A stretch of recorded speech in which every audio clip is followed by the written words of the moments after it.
Feliz sábado a todos. Estou muito feliz por estar aqui. Já revi alguns baianos aqui, né, que eu sou de Salvador. Pastor Jair também um bom baiano, viu Hernandes. E há muitos anos eu tenho o desejo de estar com vocês.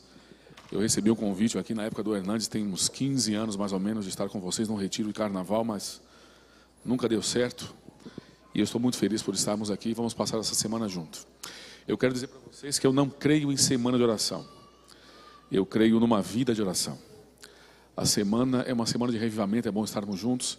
Iremos ouvir a palavra de Deus, iremos entender mais um pouco daquilo que Deus tem para nós como proposta e principalmente para a nossa juventude. Eu quero falar cada dia de encontros que pessoas tiveram com Cristo e como Jesus pôde transformar a vida deles, tá bom?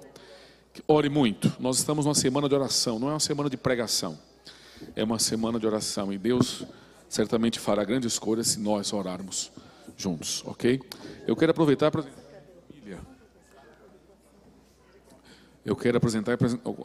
apresentar minha família, começando pelos mais velhos. Vou apresentar minha mãe é baiana, chegou essa semana também para nos visitar. E chegou quarta-feira à noite, primeira vez que ela veio aqui. Queria apresentá-la, minha mãe, Dona Leda, uma saudação JA. Como diz na Bahia, ela é a culpada, né, de ter nascido. A minha esposa, Adriana, também uma baiana, 22 anos de casados, 2 filhas, a mais velha está aqui. Eu não gosto muito que ela fique de pé, porque os rapazes ficam olhando muito, e ela vai ser a primeira freira adventista do 7º dia, amém? Amém, irmãos?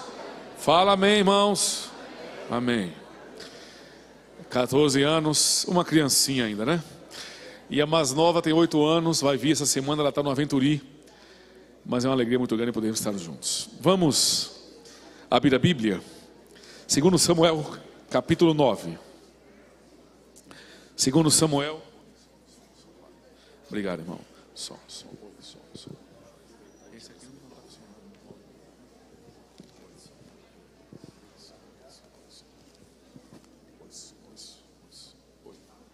Oi. 2 Samuel, capítulo 9. Será que está ali?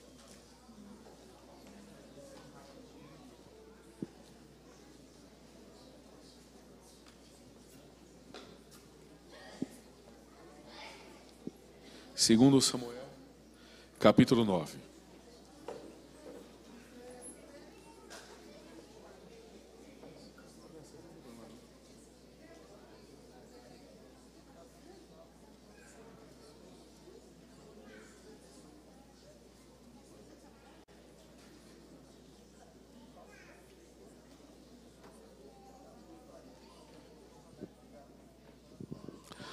Um dia o poderoso rei Davi estava sentado no seu trono.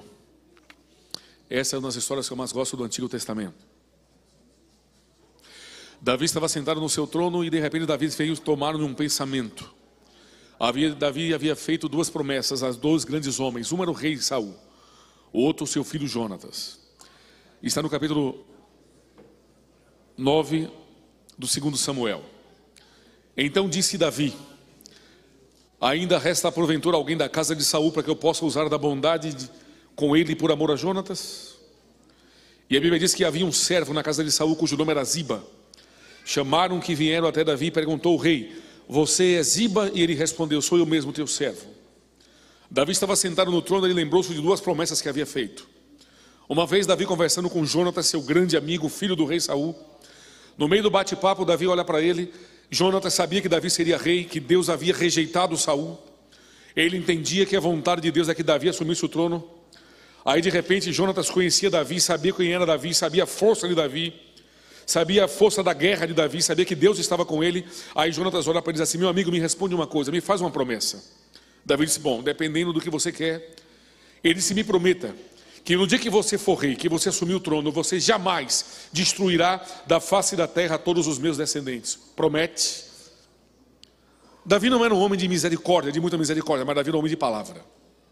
Jonatas perguntou isso porque naquela região, naquela época, havia um costume entre eles que era muito simples, mas muito profundo. Eles entendiam que quando o rei assumia um trono e não era legitimamente filho, herdeiro do rei anterior, ele deveria matar todos os descendentes do rei anterior. Todos deveriam ser exterminados, para que ninguém se levantasse novamente, para que ninguém quisesse o trono, para que ninguém quisesse usurpar o trono, para que ninguém viesse buscar o seu direito e dizer: eu sou da linhagem do rei anterior e você tomou o trono na força. Eles conheciam esse costume. Jonatas conhecia Davi, e Jonatas saberia que Davi mataria qualquer um que fosse descendente do rei Saul, porque poderia tomar o trono. E Jonatas conhecia Davi, sabia que Davi era um homem de sangue. Jonatas olha para ele e fala assim: você me promete que quando for rei, que você jamais vai destruir da face da terra os meus descendentes? Davi disse: ok, prometo. Pronto, homem de palavra Davi. Uma outra vez, Saul está dentro da caverna agachado, Davi entra. Davi circula, o rei não ouve. Davi pega um pedaço da roupa de Saul e corta, e sai da caverna e fica esperando o rei lá fora. Quando o rei sai, o rei olha para ele e diz assim: vem me matar, e puxou a espada. Davi disse: nunca farei isso com o Senhor é um ungido de Deus. Saul disse: que garantia você me dá? Ele disse: entrei na caverna, o Senhor estava agachado, arrodeei do seu lado, você não me ouviu, não me viu, e quer uma prova disso? Aqui está um pedaço de pano da tua roupa. Se quisesse, lá dentro te mataria, não fiz. Saul olha e treme. Saul olha para Davi agora e faz a mesma pergunta. Saul entendia que Deus havia rejeitado como rei e que Davi assumiria o trono. Aí de repente Saul olha para Davi e faz a mesma pergunta que o seu filho Jonatas fez. Davi, você promete quando for rei que você jamais vai exterminar a face da terra os meus descendentes? Promete ou não? Davi olhou para ele e disse: rei, respeito o Senhor como ungido de Deus. Prometo, jamais destruirei da face da terra os seus descendentes. O rei ficou satisfeito. Davi havia prometido ao rei e ao filho do rei, seu amigo pessoal Jonatas. Aí agora imagine Davi sentado no trono, tomado nos pensamentos, lembra da promessa, levanta, olha para todos que estavam na sala do palácio e pergunta para eles: por acaso ainda existe alguém descendente de Saul para que eu possa mostrar da bondade com ele por amor a Jonatas? Eles não sabiam. E alguém olha para o rei e diz assim: rei, existe um homem, um servo que era servo de Saul, chamado Ziba. Este homem cuida ainda da fazenda, dos gados, dos animais, desde que o rei Saul morreu. Não tem ninguém descendente de Saul na casa dele, mas se tiver alguém distante, ele conhece, então manda chamá-lo. Davi disse: eu quero ele aqui agora. E uma ordem do rei fazia qualquer um tremer. De repente Ziba entra. Saul olha para ele e pergunta: você é Ziba? Quando ele vem caminhando no corredor, ele diz: sim, senhor, sou eu, o teu servo. Aí Davi pergunta, que está no verso 3. Davi pergunta assim: disse o rei: ainda resta alguém da casa de Saul para que eu possa mostrar da bondade de Deus para com ele? Percebam que na primeira vez ele disse que mostraria da bondade dele por causa de Jonatas, amigo dele. Agora Davi diz: mostrarei da bondade de Deus para com ele. Então Ziba respondeu: ainda há um filho de Jonatas, mas ele é aleijado dos 2 pés. Davi não havia perguntado como era o rapaz, a cor dos seus olhos, do seu cabelo, da sua pele, como era seu físico. Davi queria saber se havia algum descendente do seu amigo, de Jonatas, parente dele. Quando Ziba se aproxima, conhecendo as leis da região e conhecendo Davi, que era homem de sangue, Ziba treme. E quando Davi pergunta: você é Ziba? Ele diz: sim, senhor. E ai dele se ele mente, ai dele se ele dissesse que não era, ai dele se ele enganasse o rei. Davi olha para ele e pergunta: você é Ziba? Ele diz: sim, sou eu, o teu servo. E eu quero lhe fazer uma pergunta: ainda existe algum descendente de Saul para que eu possa mostrar da bondade de Deus com ele? A palavra no original aqui não é bondade, irmãos, é graça. A bondade, a palavra no original significa resed, que significa graça. Eu quero fazer um favor que ele não merece, eu quero fazer alguma coisa para ele, mesmo que nem sem saber quem ele é. Ziba treme e diz: olha, existe um filho de Jonatas, mas ele é aleijado dos 2 pés. No verso 5 então, verso 4, Davi pergunta: e onde ele está? Ziba lhe responde: na casa de Maquir, filho de Amiel, em Lodebar. Lodebar era um lugar de fugitivos, irmãos. Lodebar era uma terra que não plantava nada, não colhia nada, era o pior lugar da face da terra. Só marginais e pessoas escondidas vinham para aquele lugar. Só pessoas que não queriam nada com a sociedade ou eram perseguidos estavam em Lodebar. Para nós entendermos o que significa isso, a palavra Debar foi o que Deus disse para Moisés: Moisés, darei para vocês a terra de Debar, que mana leite e mel, o melhor lugar da face da terra, o melhor colheita que vocês vão fazer, tudo. Agora, o prefixo Lo significa tudo o contrário. Lodebar nada se planta, nada se colhe, irmãos. Lodebar é uma terra distante, quente, nada, terra. Eu não sei nem como eles viviam lá. Os animais não conseguiam sobreviver direito. Você não conseguia plantar nem colher nada. Só pessoas fugitivas iam até lá, porque ninguém ia em Lodebar. Não precisava ir, eles morriam. Esse rapaz estava lá, Lodebar, escondido. Por quê? Porque era descendente do antigo rei. Ele ouviu falar da fama de Davi e tinha medo de Davi. Aí de repente, Davi olha para ele, para o seu servo Ziba, e pergunta: onde ele está? Como é que esse rapaz ficou aleijado? Sabe, irmãos? O nome desse rapaz chama-se Mefibosete. Um dia Jonatas estava no monte Gilboa, guerreando ele e o pai. Lá Davi, vocês conhecem da história, Saul, no meio da guerra, e os inimigos vêm contra ele. Ele diz: não vou morrer pela mão dos meus inimigos. Ele pega a sua própria espada e empunha na sua barriga e cai, mas não morre. Agoniza. Um dos seus soldados passa. Ele olha para o soldado e diz: termine de fazer o trabalho, me mate. Não posso, o senhor é rei. Ele disse: eu estou ordenando. O soldado vai e mata Saul. Jonatas, nessa mesma batalha, filho do rei, descendente do rei, morre. Um servo desesperado corre até o palácio, gritando, dizendo: o rei está morto, seu filho está morto, não temos rei, não temos líder, não temos nada, fujam todos. Uma babá de Mefibosete, dentro do palácio, quando ouviu a notícia, sabendo que aquela criança deveria morrer também, pegou a criança no colo e corre, e foge. E quando ela corre, ele cai. E quando ele cai, cai sobre os 2 pés e quebra os 2 pés. Quanta tragédia no mesmo dia, irmãos. Ele perdeu seu avô que era rei, o menino que nasceu no palácio, futuro rei. O avô morre na guerra, o seu pai morre na guerra. E no mesmo dia, quando tentam fugir com ele cai e quebra os 2 pés. Quanta fatalidade em um dia só. Não é assim que a vida faz conosco até hoje, irmãos? Estamos em casa em paz e de repente o telefone toca. Uma fatalidade, alguém que nós amamos. Eu estava ontem em casa fazendo o meu pôr do sol. Quando terminou, a irmã me liga lá de Vitória, do Espírito Santo, e foi me falar do filho de um amigo que nasceu ontem. Fiz o casamento desse rapaz, inclusive. E o filho esperado nasceu ontem. A criança saiu do hospital, foi para outro no corre-corre, e está na UTI. O pai e a mãe estão desesperados. Eles moram na América hoje. A moça me ligou da igreja central e pediu que nós orássemos por ele. Não é assim que a vida faz com a gente? Quantos de nós somos pegos de surpresa em casa, e o telefone toca uma notícia ruim, um carro que bateu, a gente não esperava? A mesma coisa aconteceu com esse rapaz. Ele fugiu e ele foi para Lodebar novo. Ele conhecia as regras, conhecia as leis e conhecia Davi. Quantos de nós estamos correndo, fugindo também para Lodebar, irmãos? Um lugar frio, depressivo, triste, que não tem ninguém. Um lugar onde nós preferimos nos esconder a ver as pessoas. Não vivemos assim nos dias de hoje? Às vezes fazemos a nossa casa Lodebar, nosso quarto Lodebar, nos trancamos, não queremos ver ninguém. Ali é o meu lugar de refúgio, eu não quero ouvir a voz, não quero falar com ninguém, não quero ouvir ninguém, rejeitamos as pessoas. Não é assim que nós vivemos hoje? Muitos de nós estamos vivendo em Lodebar, irmãos. Mesmo cristãos, mesmo membros da igreja.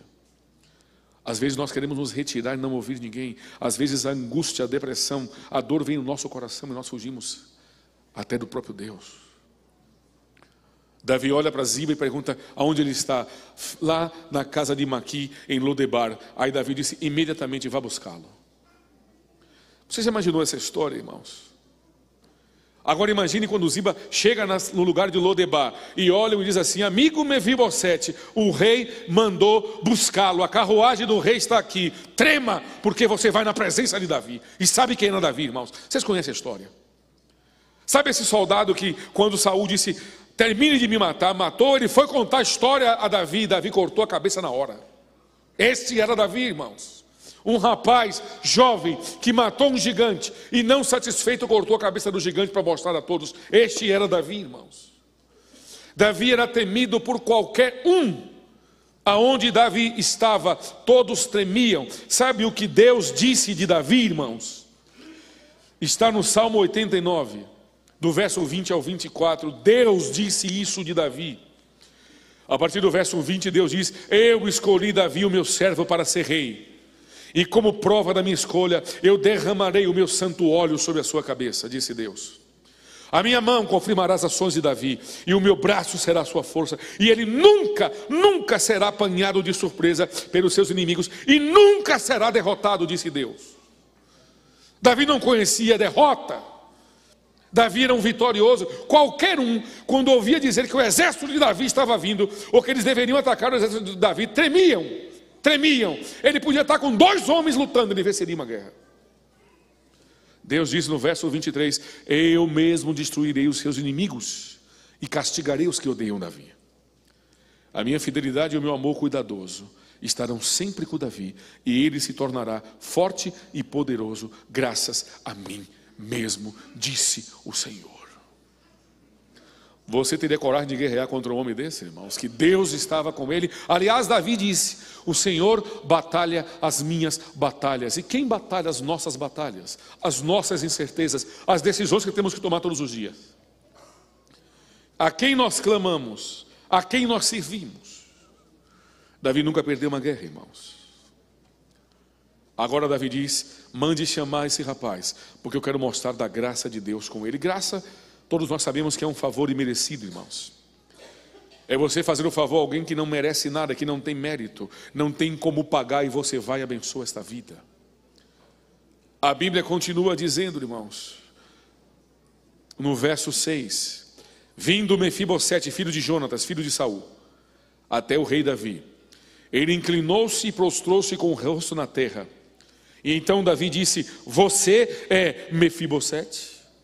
E ele disse: sim, Senhor, eis aqui teu servo. O nome Mefibosete significa semeador de vergonha. Imagine um homem com esse nome, morando onde morava, nascendo do palácio, deveria ser futuramente um rei, perde o avô, perde o pai, perde tudo, de príncipe a indigente, em pouco tempo. Ziba chega, e eu imagino Mefibosete olhando para a esposa, dando um beijo no rosto, dizendo: meu dia chegou, o rei me descobriu, e eu tenho certeza que Davi pessoalmente vai me matar com a sua própria espada, para que não haja dúvida de que eu estou morto. Qual o meu pecado? Ser descendente do antigo rei?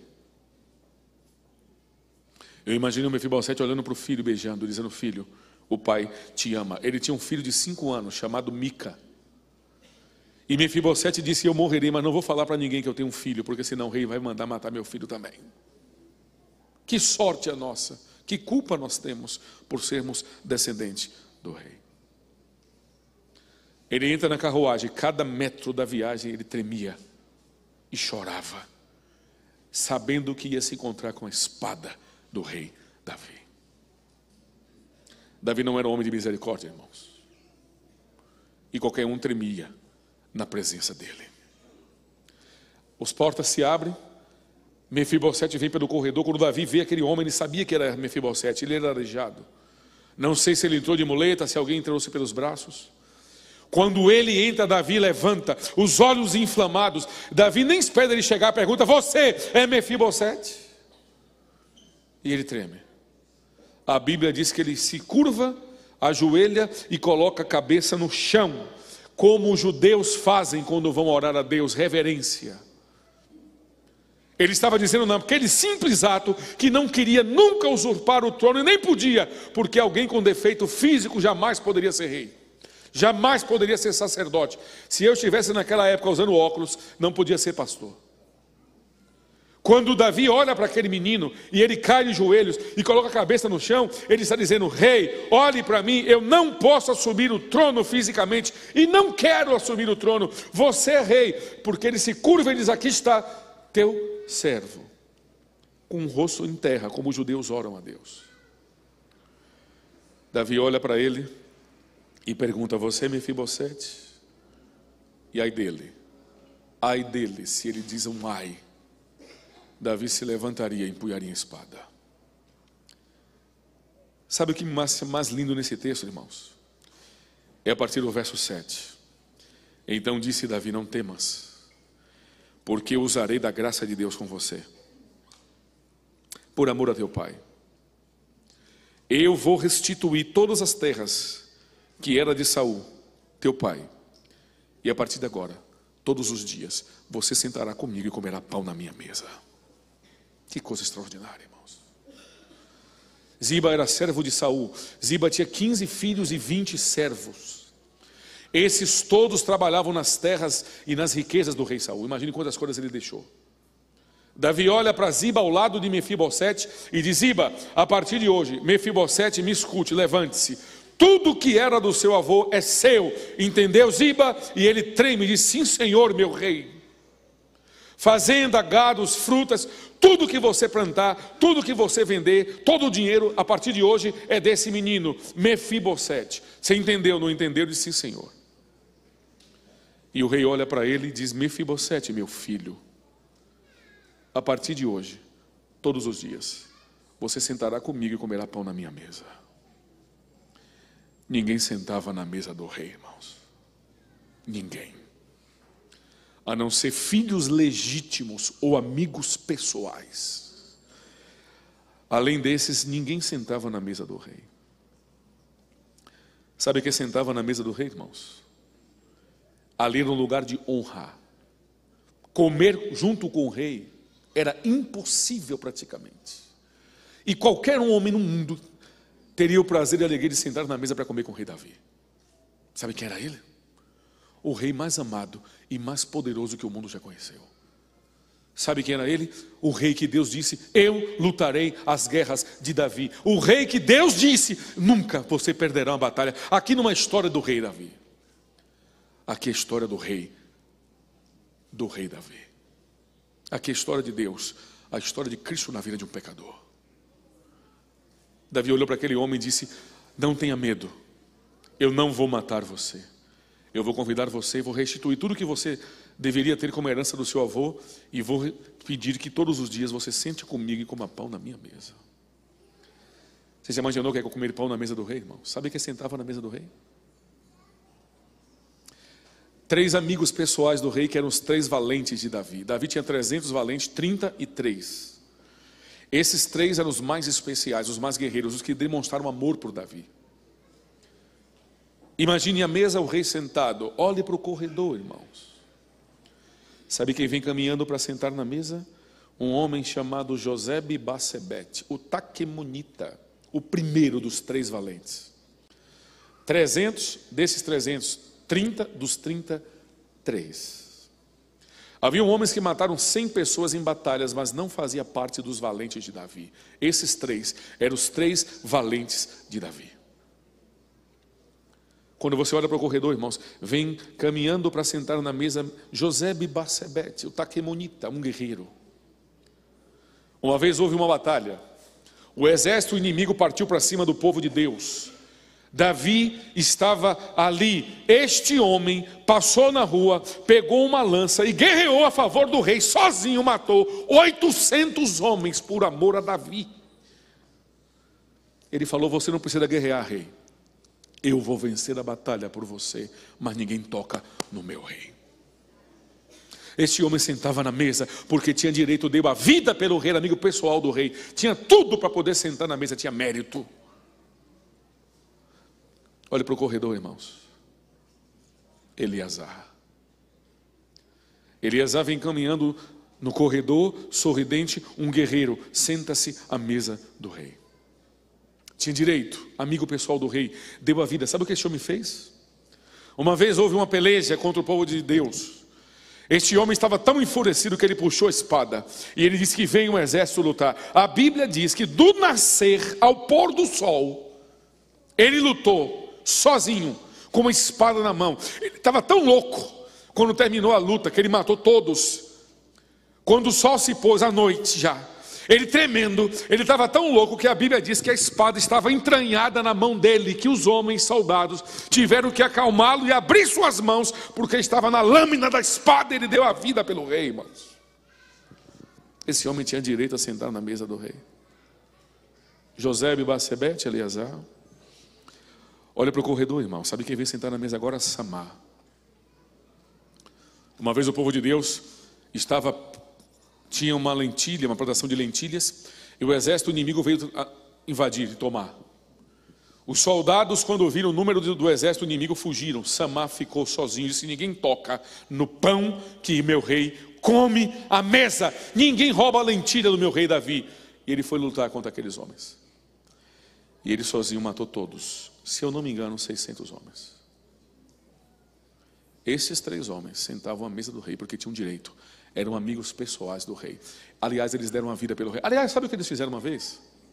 Davi olhou para eles e falou: amigos, que vontade eu tenho agora de beber a água lá do poço de Belém. Oh, o desejo que eu senti. Um olhou para o outro, sorriu. Anoiteceu, os 3 foram até o poço de Belém. O exército filisteu, temido no mundo, os piores inimigos do povo de Deus, estavam acampados ao lado do poço. Esses 3 homens foram até o poço, invadiram, passaram no meio do exército, pegaram água para satisfazer o desejo do coração do rei. Quando olharam para o rei, felizes da vida, disseram: meu rei, o senhor não tem um desejo de beber a água do poço de Belém? Eles: claro, aqui está a água. O que fomos buscar para satisfazer o desejo do teu coração? A Bíblia diz que Davi pegou água e disse: espera aí, vocês invadiram o exército filisteu, foram até o poço de Belém para pegar água porque eu desejei. Eu não ordenei, eu não pedi, eu não mandei vocês fazerem isso. Eu apenas falei de um desejo do meu coração. Ele disse: pois é, um desejo do Senhor para nós é uma ordem: beba água. Davi pegou a água e jogou fora, e disse: não poderia beber essa água, sabendo que meus amigos pessoais deram a vida, invadiram o exército, poderiam morrer, simplesmente para satisfazer um desejo do meu coração.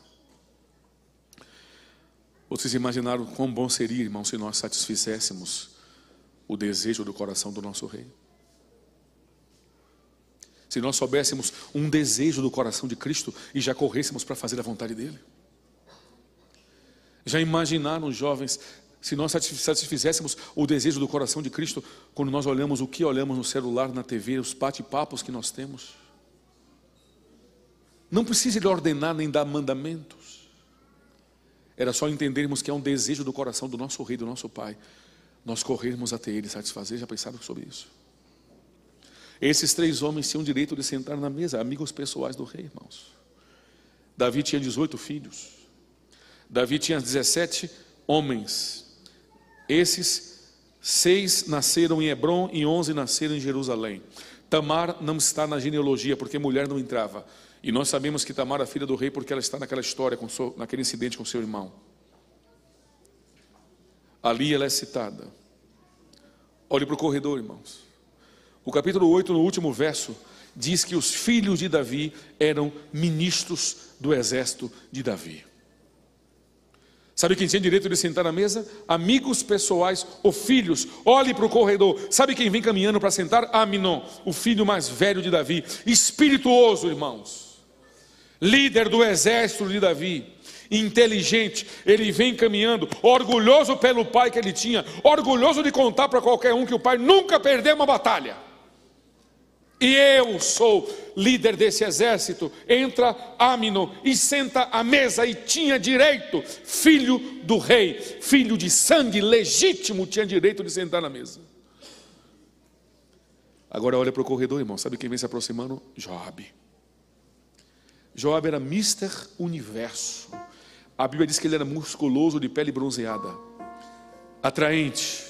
Ele vem caminhando com passos firmes como um soldado. Ele era general do exército de Davi. E ele vem caminhando com passos firmes. E o pai olha para ele, orgulhoso. Meu filho, líder, general, chefe do exército. E ele senta à mesa. Filho legítimo tinha direito de sentar na mesa, filho do rei. Olha para o corredor, irmãos. Sabe quem vem caminhando? Absalão. A Bíblia diz que ele era apreciado por sua beleza, que da cabeça aos pés não havia defeito nele. Bonito, perfeito, diz a palavra de Deus. Já imaginaram quem sentava nessa mesa, irmãos? O rei mais poderoso e amado que o universo já tem, até hoje amam, e até hoje falam, como eu estou falando no púlpito sobre ele. O rei mais amado que o mundo já conheceu. Até os inimigos se curvavam e admiravam ele. Olhem para a mesa, os 3 valentes de Davi, os 3 mais valentes guerreiros que davam a vida pelo rei. Olhem para a mesa, o mais bonito, o mais forte, o maior general. Que mesa! Nunca na história do universo, nessa terra, se sentará uma mesa como essa. Nunca. Olhe para o corredor, irmão. Sabe quem vem caminhando agora? A linda princesa Tamar, única filha do rei. Homens mataram 100 pessoas para casar com essa menina. Quando ela entra no corredor, irmãos, na sua beleza, sapatos altos, um vestido que voa com vento, balança, os seus cabelos também. E ela vem, o pai se orgulha, todos os olhos voltam-se para ela. Ela dá um beijo no rosto do pai, o pai diz: sente-se ao meu lado, minha filha. Já imaginaram quem sentava nessa mesa, irmãos? Príncipes, filhos do rei, filhos legítimos, amigos pessoais. Olhe para o corredor, irmão. Sabe quem vai entrar agora? Salomão, aquele que seria o homem mais sábio de todo o universo. Já imaginaram o nível de pessoas sentadas na mesa? O maior rei, os 3 mais valentes, o mais bonito, o mais forte, a mais bela, a filha do rei, a princesa, aquele que seria o mais inteligente. Todos chegam e sentam. A refeição está preparada. Os filhos de Davi, com muita fome, estavam treinando. Estavam com soldados no meio da peleja. E um deles, com mais fome, diz: pai, não aguento mais. E coloca a mão na mesa. Quando ele vai comer, o pai grita, diz: não toque, não coma. E ele fala com a voz de rei, de comando, diz: não toque. O filho se assusta, ele diz: ninguém come. E eles perguntam: por quê, pai? Davi diz: porque ainda falta um. Eles olham para o lado e contam: 18, os 3, as mães. Pai, não falta ninguém. Davi disse: ainda falta um filho. Olha para o corredor, irmãos. Um aleijado, Mefibosete. Todos tiveram que esperar. Até o rei espera para que ele sente, para comer. Se ele não senta, ninguém come. Generais, valentes, princesa, quem fosse, teve que esperar um indigente. Não era filho legítimo, era filho de um amigo. Mas qualquer um teve que parar e esperar e vir sentar à mesa para poder comer. Ele vem vagarosamente, não sei se de moleto, alguém segurando. Ele vem vagarosamente, senta-se à mesa. E o texto bíblico diz que um servo de Davi, quando ele senta, pega um lençol branco e cobre os seus pés. E aquele lençol significa a graça de Cristo, que cobre nossos pecados, nossos erros, nossas falhas, nossas debilidades, irmãos. Davi disse: agora sim vocês podem comer. Mefibosete não tinha como pagar, irmãos. E nós temos como pagar a graça de Deus? Mefibosete foi chamado ali porque era descendente de um amigo do rei. Nós somos chamados à presença do Rei do Universo porque nós somos de Cristo, irmãos. Eu não tenho nada por fazer, nada como pagar. Aí Jesus Cristo veio e morre no meu lugar. Para mim essa história é a história mais extraordinária que fala da graça de Deus no Antigo Testamento, irmãos. Aliás, sabe o que mais me impressiona em Cristo? É que Ele sabe quem eu sou de verdade. Ele sabe quem você é, sabe os seus pensamentos, irmãos e jovens. Ele conhece os desejos do teu coração, os erros que você comete, e não desiste de mim. Isso é o que mais me impressiona. Não me impressiona o poder criador de Deus. Não me impressiona Jesus Cristo ressuscitar no morto. Isso é fácil para Ele. Difícil é ressuscitar um morto espiritual como nós, porque não depende só dele, depende dele e da minha vontade. Mas o morto não depende mais do morto, depende dele. E isso me impressiona. Ele sabe quem eu sou, quem você é. Ele sabe nossos pensamentos. Ele sabe quão mal nós somos. Ele sabe os nossos pensamentos. Hoje à noite, quando se der o pôr do sol, quando terminar o santo sábado do Senhor, o que é que nós vamos pensar e fazer a partir de hoje? Até o próximo sábado, Ele sabe. E mesmo assim Ele não deixa de me amar, irmãos. Ele nos adotou na sua família e Ele nos recebe como filhos. Isso me impressiona, irmãos. Sabia que quando Jesus ressuscitou, logo quando Ele foi ao céu, os anjos queriam celebrar? Tudo preparado, a mesa preparada, tudo pronto. E Ele chega ao céu e os anjos festejam. Jesus havia vencido a morte, ninguém fez o que Ele fez. Ninguém fala o que Ele fala. Ninguém é como Cristo, ninguém vai ser como Cristo, irmãos. Um dia eu vi alguém na TV querendo comparar Jesus com alguns vultos da história. Quem são eles para ser comparado a Cristo, irmãos? A maneira como Ele fala, a maneira como Ele age, a maneira como Ele olha, a maneira como Ele trata pessoas, irmãos. O seu andar é extraordinário. Jesus nunca escreveu uma música,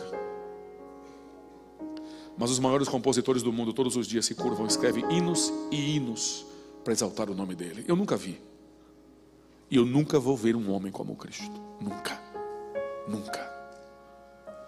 Jesus nunca escreveu um livro, irmãos, mas as maiores bibliotecas do universo, existem centenas de livros que exaltam o nome dEle. Nunca vi e nunca vou ver um homem como Cristo. O que Ele pode fazer na minha vida e na sua é muito mais do que Davi fez. Aliás, irmãos, Jesus é Rei dos reis.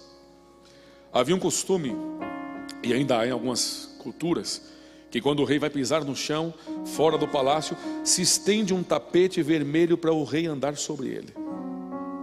Jesus é Rei dos reis. Já viram em algum momento alguém estender um tapete vermelho para ele andar sobre ele? Nunca. Mas já viram um rei andar sobre as águas? Só Ele. Ninguém.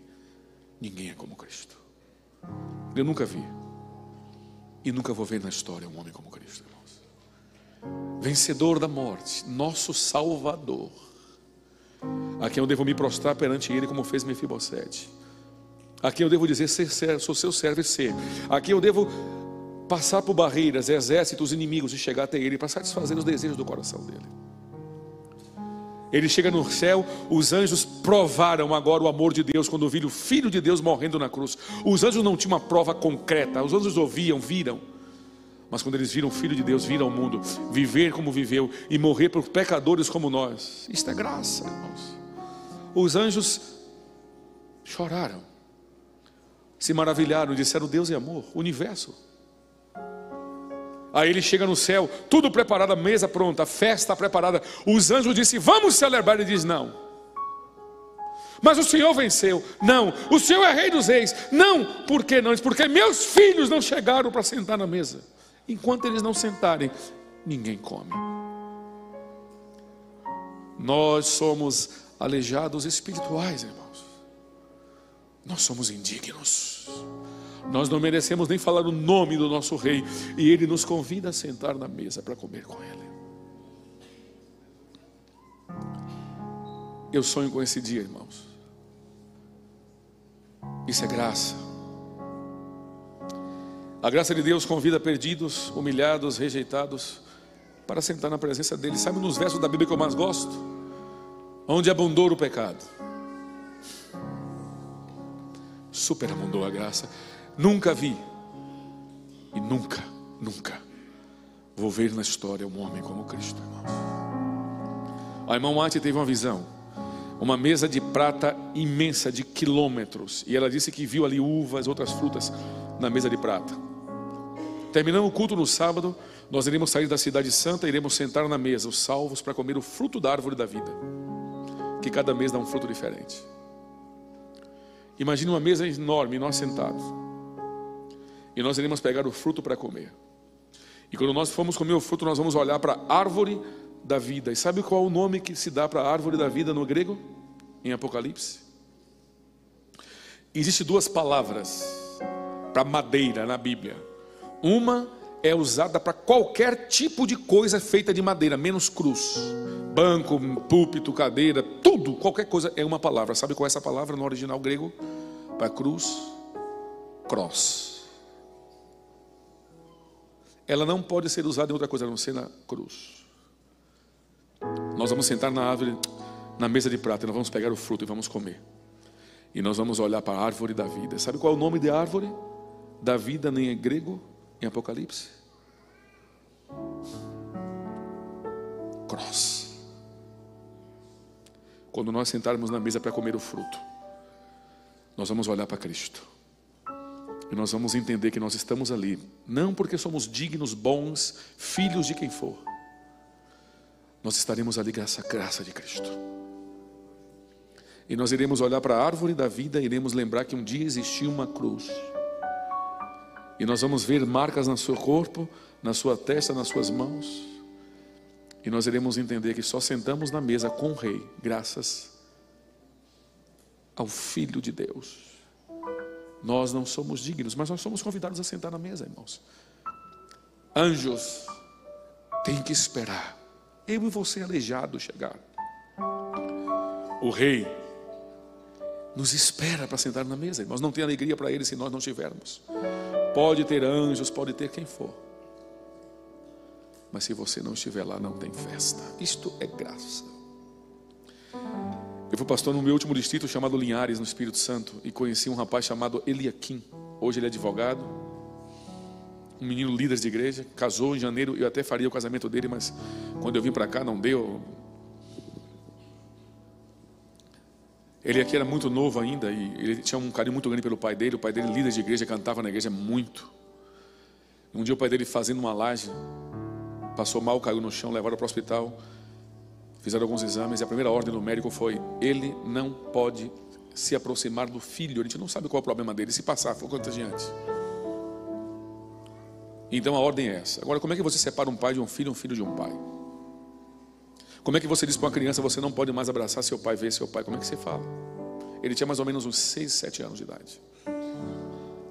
Ele aqui via o pai quando ele chegava no hospital. Inclusive a minha filha mais nova nasceu nesse hospital, chama-se Hospital Rio Doce, em Linhares, no Espírito Santo. E o pai dele chegava assim na varandinha do quarto no hospital e parava numa cadeira de roda, não conseguia nem olhar direito, não conseguia falar, não tinha força. E ele aqui do outro lado da rua gritando: papai, eu te amo, papai, eu quero lhe ver, papai, eu quero chegar aí. Mas alguém disse para ele: você não pode mais abraçar teu pai. Não pode, filho. Mas ele não entende, 6 anos, vai entender como? E o pai chorava e via o filho do outro lado, sabendo que morreria sem abraçar o filho. Um dia ele aqui foi para casa e teve uma ideia. Ele pegou um pedaço de pano, todas as moedinhas que ele tinha, ele colocou dentro. Pequenos brinquedos que ele tinha, que era tudo para ele, ele colocou dentro. E chamou o irmão que me contou essa história para ir com ele no hospital. E quando chegou na recepção do hospital, ele aqui olhou para o segurança e falou: moço, eu vou lhe pedir uma coisa, me ajude. Eu preciso abraçar meu pai, eu preciso sentar com ele. Eu sei que não posso. Um homem aí disse que eu não podia, ele não sabia, um médico. Ele falou: um homem, moço, pegou aquele pacotinho e disse assim: tudo que eu tenho, tudo, por um abraço de meu pai.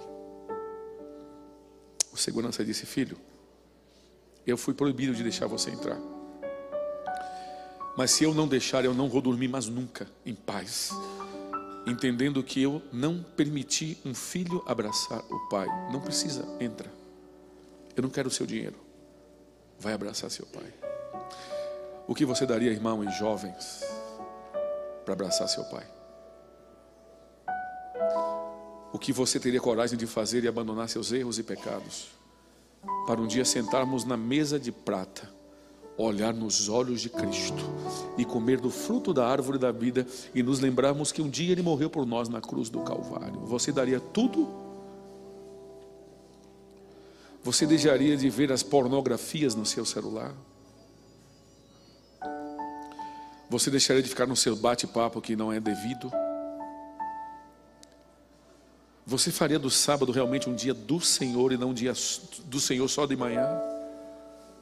O que você vê, o que você posta, você teria coragem de mudar as suas conversas, mudar os seus amigos, abandonar os seus pecados e deixar de coisas que nós gostamos, que nos apetecem, de lado por amor a Cristo, para um dia sentar na mesa dele e poder beijar no seu rosto, olhar nos seus olhos e ouvir a sua voz?